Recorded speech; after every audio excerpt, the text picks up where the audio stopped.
cost just £1.2 million, a transfer that Sir Alex Ferguson would later call the best bargain he ever made.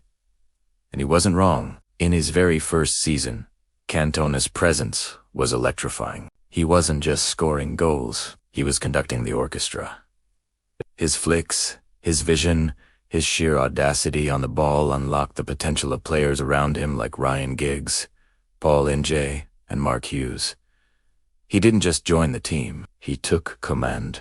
With him leading the line, United stormed to the inaugural Premier League title, ending that agonizing 26-year wait. The king had found his kingdom. But you can't talk about Cantona without talking about his fiery temperament. He played with his heart on his sleeve, and that passion sometimes boiled over. The most infamous moment, of course, was the incident at Selhurst Park in 1995. After being sent off, he launched himself into the crowd towards a fan who had been shouting abuse. The incident resulted in a lengthy ban and a media firestorm. It was a moment that shocked the world and threatened to end his career in England. Many thought he would never return, but they underestimated the man's resilience and the loyalty of his manager. Ferguson stood by him, visiting him in France and convincing him to come back. And what a comeback it was. He returned like a man on a mission, leading a young United team, the famous Fergie's fledglings, to an improbable league and FA Cup double. His winning goal in the FA Cup final against Liverpool, an instinctive volley from the edge of the box, is one of the most iconic moments in the club's history. It was pure Cantona.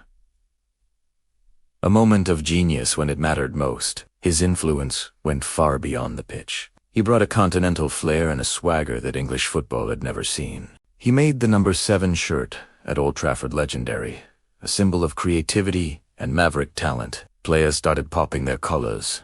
Kids tried to replicate his audacious chips, and everyone hung on his every word. His cryptic press conferences, like the famous one about the seagulls following the troller, only added to his mystique.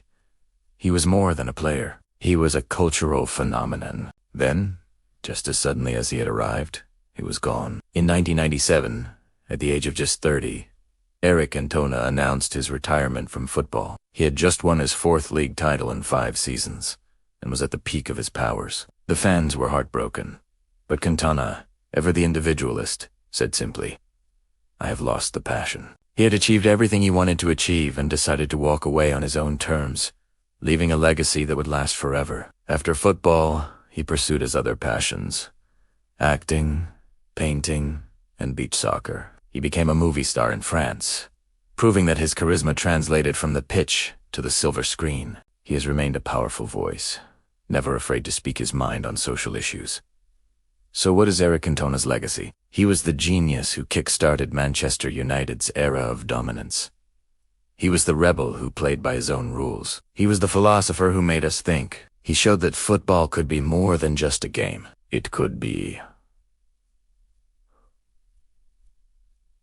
art. For a generation of fans, he wasn't just a player they watched. He was the reason they fell in love with football. The King. Thanks for watching. If you enjoyed this look back at a true footballing icon, don't forget to like, subscribe, and hit that notification bell for more stories from the beautiful game. See you next time.